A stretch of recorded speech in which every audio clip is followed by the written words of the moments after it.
Swallowtail, Chapter 6. Standing perfectly still, Tony finally exhaled. He set the clipboard on the counter and removed a hose from a hook over the sink. A forceful spray of water hit the body. Claire studied his face. He grimaced when he returned the hose to its hook several minutes later and shook his head. He walked over to the counter and opened a second metal drawer. When he came back to the table, Claire saw a syringe in his hand. As he leaned in close to the face and positioned the needle near the right eye, Claire turned away. When she felt it was safe, she glanced over to see him looking around the room again. Frowning, he got back to work and deposited the fluid from the syringe onto a slide, which went into yet another labeled plastic bag. When she saw him move toward the other eye, Claire took a short walk to the other side of the room, where she found several white boards hanging on the wall. She studied the names on the board labeled Today's Cases. Her eyes landed on the conspicuous UWF near the top. She heard Tony pacing. Curious, she returned to the table.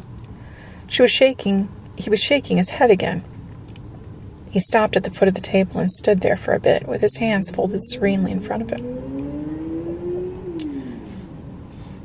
Claire assumed he was meditating or praying because she could feel that nice, soothing energy coming from him, like Nana had described with Anna. He ended his meditation with a shiver, and Claire thought it might be cold in the little room, but she couldn't feel it. Tony then spoke to the body. "How about some music? We need to talk."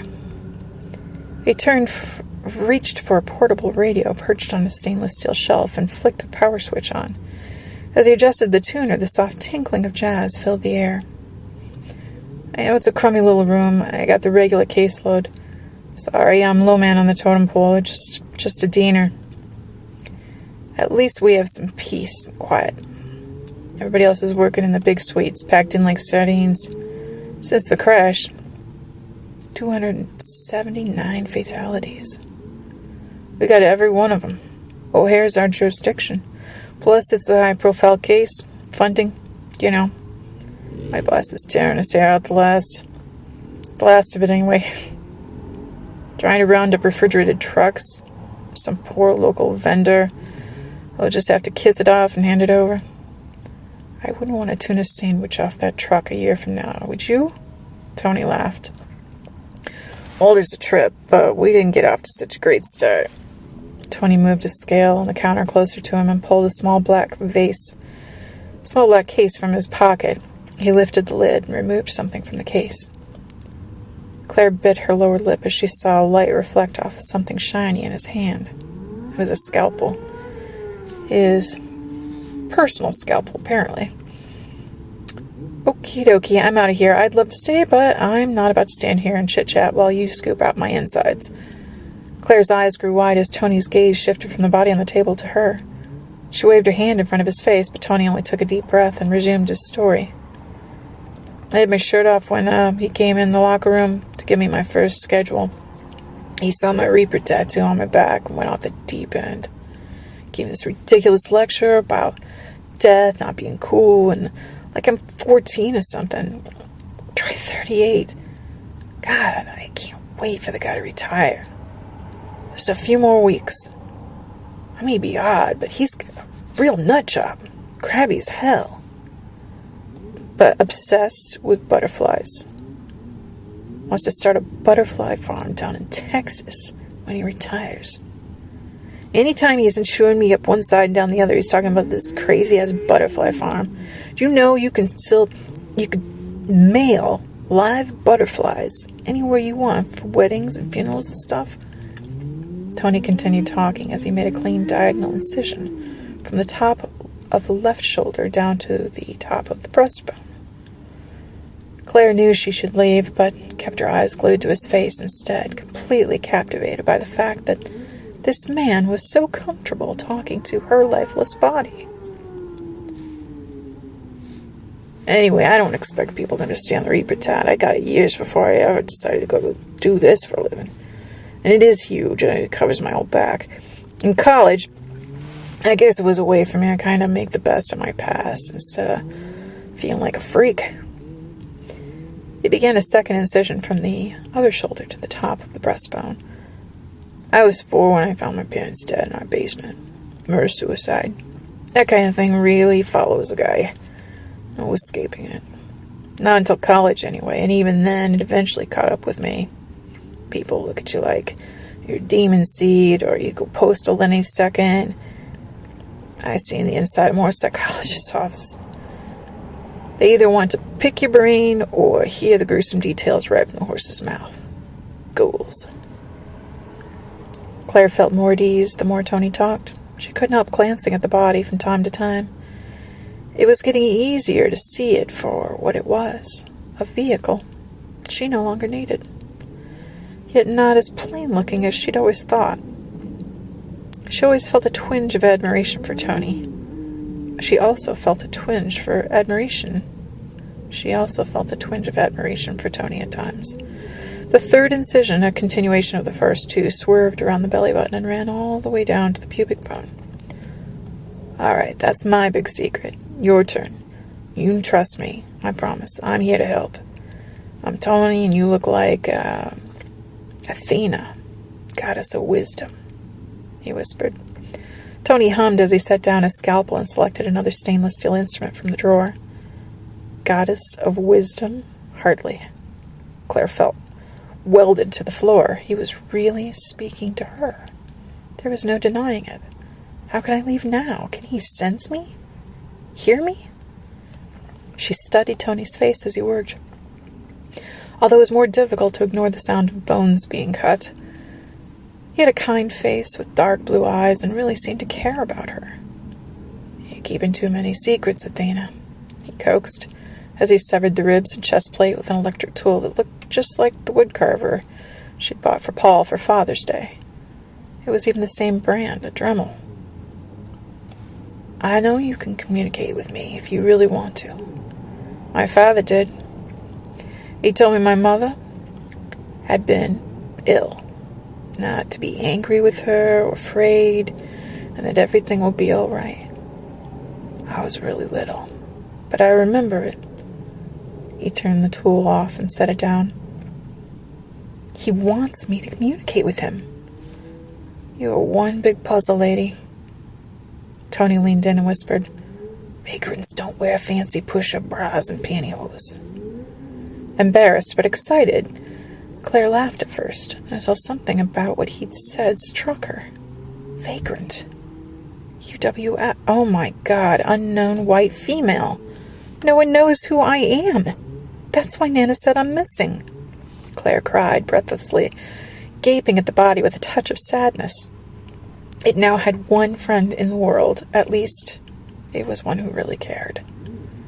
Panic obliterated her sadness. Everyone is going to think I ran off with Julia. They have to know the truth. I don't want them to suffer even more, wondering where I am and maybe even thinking I abandoned them.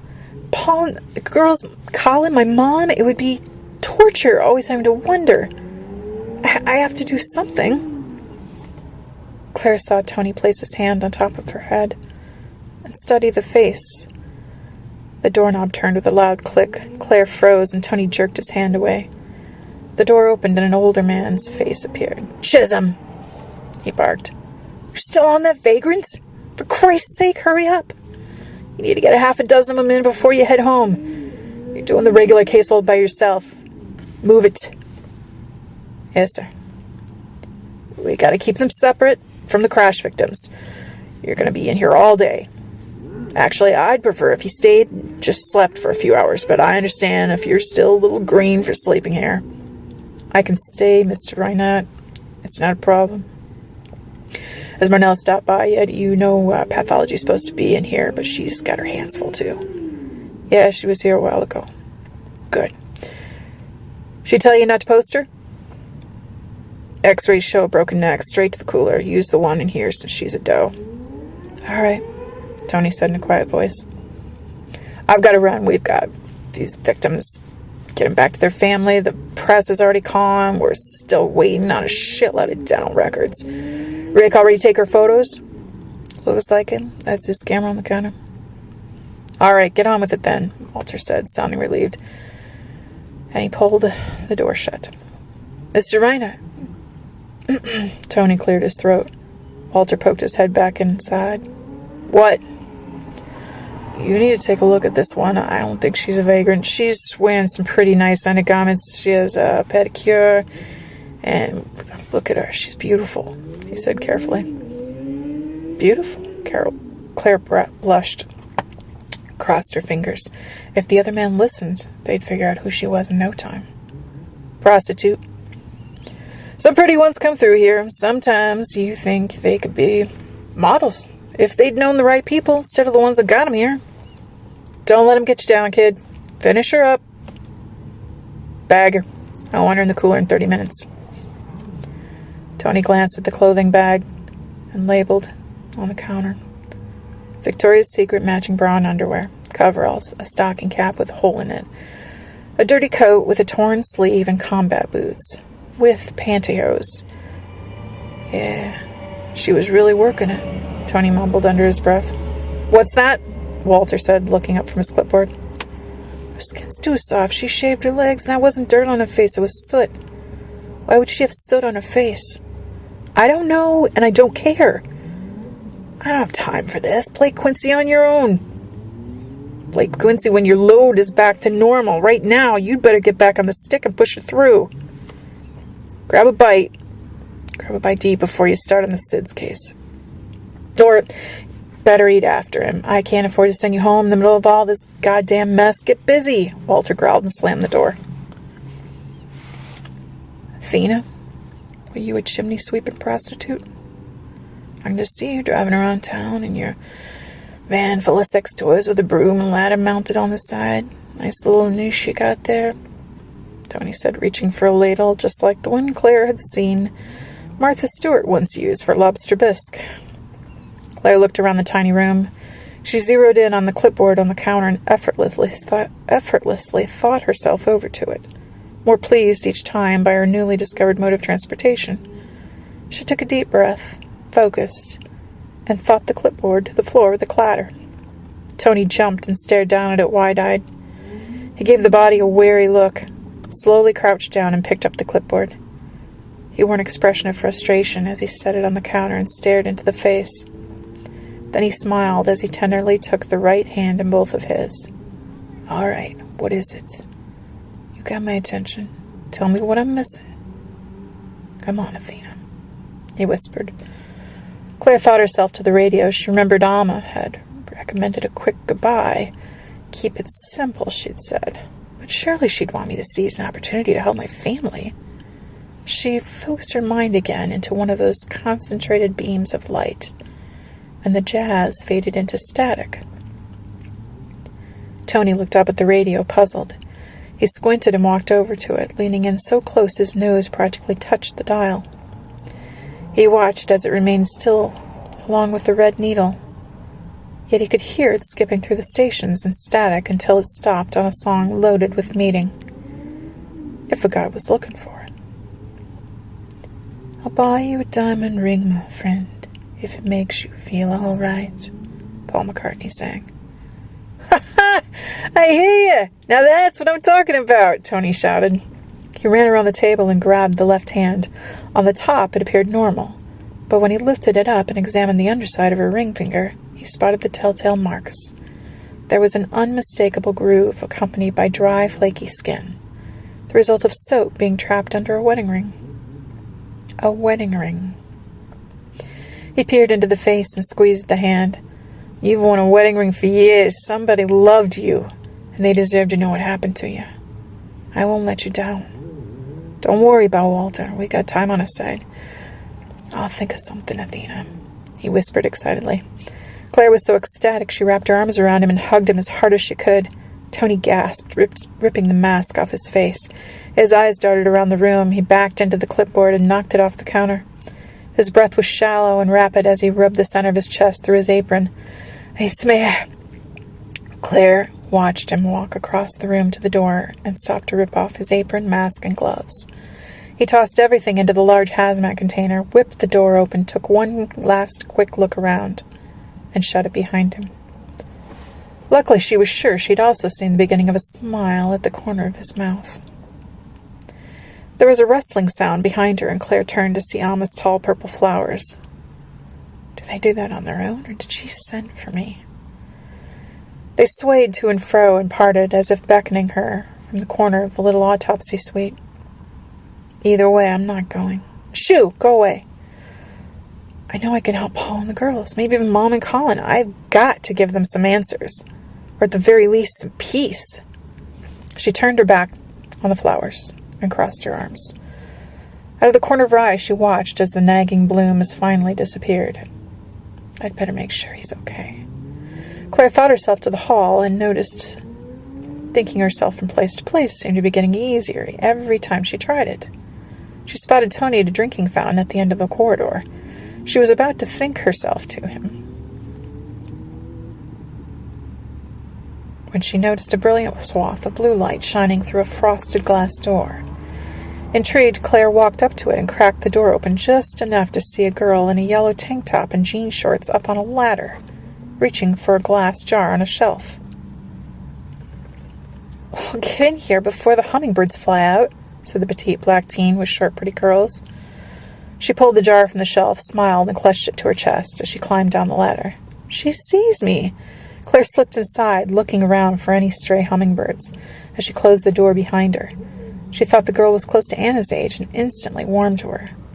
"Hey, newbie, I'm Wendy," the girl said as she set the jar on the counter. It gave off a bright lime green light, and there was money inside, coins as well as bills. "How did you know?" I'm Claire," she said, extending her hand. Wendy laughed as she took it in hers and gave it a firm shake. "You got that frustrated, pissed off at your spirit guide, maybe? Confused as a bumblebee shook up in a jar look going on?" "Yeah, that's me," Claire said breathlessly as she walked the aisles, staring in awe at the hundreds of jars ranged on shelves all the way to the ceiling. "What is this place?" "Shangri-La." "No, really." "Junk shop?" "Doesn't look like junk," Claire said, blinking. Each jar gave off a different colored glow. Some had things moving around inside of them. "I don't think it's junk either, but it depends on who you ask. Your spirit guide would tell you it's junk. Me? I say it's love." "What do you mean?" Claire asked, reaching up and tapping a jar, giving off an amber light. It contained 5 monarch butterflies. She instantly remembered how more than once little blue butterflies had almost seemed to follow Em when she took her to the park to play. "Look, you're here because you love your family and friends, and you just want to let them know you're okay. You're not hurting anyone. It's not like you're going to cause any trouble." Yes, Wendy, can you help me?" Claire jumped up and down like a little girl. Like nobody else, Wendy placed her hands on her hips, and a wide grin spread across her face. "So these are like signs?" "You know it, sister." "I can send them to anyone I want, anytime?" Claire asked, barely able to believe her luck. "Well, you can send them, but they don't always get them. Besides, business is slow. People are really distracted these days with all their technology. Plus, some wouldn't know a sign if it bit them in the ass." "Oh, right. Power surges are really popular now, with everybody's faces glued to their screens, but they still don't always get it. It helps if they're thinking about you right before you shoot them a sign." "Oh, sure, okay. How does the money in there work?" Claire asked, pointing to the jar on the counter. Wendy removed the glass lid and scooped out a handful of coins. "The bills aren't as effective as the coins, but if you start leaving coins laying around like every day for someone, like everywhere they go, it's pretty tough for them to ignore it. And they're a fairly low voltage sign, which means they don't take as much energy to manifest as, say, butterflies or lightning." "Lightning? Seriously?" Baby steps, Claire. "Right, gotcha. Now the bills, people are usually so psyched to find money, they don't even care how it got there. Their mind's already spending it 10 different ways, and you're like, 'Hey, you knucklehead, that was a high voltage sign. I worked hard on that one.' I mean, conditions aren't always optimal for sending signs. You've got a bit of electricity in you, but you'll always have to pull it from another power source to send a decent sign that's going to get noticed." "Oh, well, what are some beginner signs you think I could do right away?" "Take a look around. I've got rainbows, breezes, smoke detectors, ear buzzers." "Ear buzzers?" Yeah, when you get that ee sound in one ear, that's a good one. That's hard to ignore. That's so true. Huh. I never knew that's what it was, though. Don't feel bad. Most people don't have a clue. You'll run into a few who actually look for signs, really keep their eyes peeled. But most people are just too busy and preoccupied these days, not to mention jaded. Paul. It was going to be nearly impossible to get his attention, and then somehow convince him it was her. He'd never believed in any sort of afterlife. He won't be looking for signs. He'll dismiss any he does see as coincidence. Claire thought of the girls and Colin instead. She felt giddy as she looked around, considering all the possibilities. "Hey," she said, pointing to a jar full of floating musical notes. "I think I just tried that one. I think I actually got a radio to pick up a song I was thinking about." "Awesome. Those can be really effective. Did it work?" "Like a charm. He totally got it." "See? You're natural."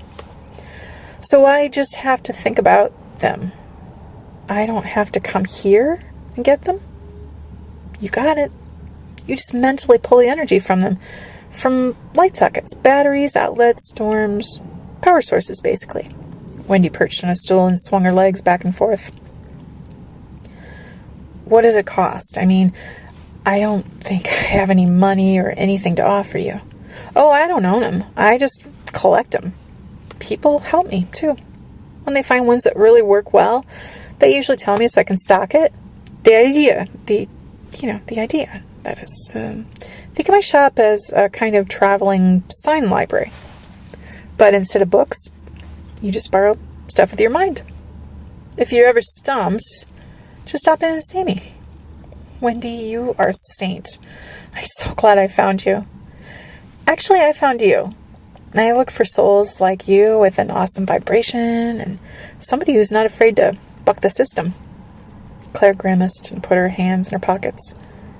I knew this was too good to be true. "Oh, come on, Claire, don't be chicken.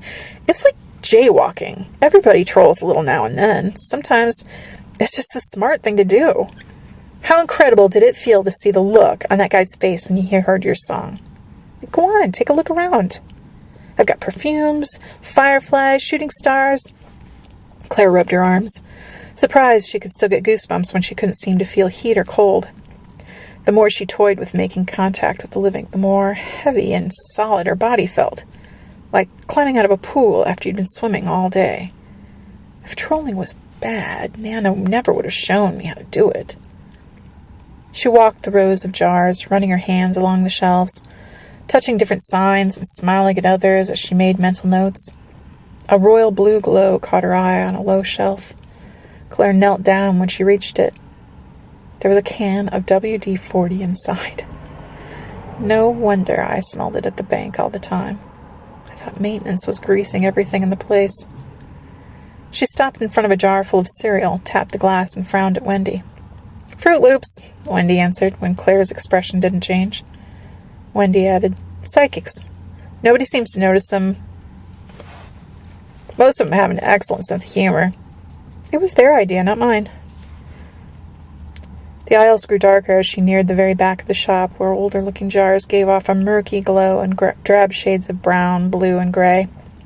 Claire pointed to the jars. "What are those?"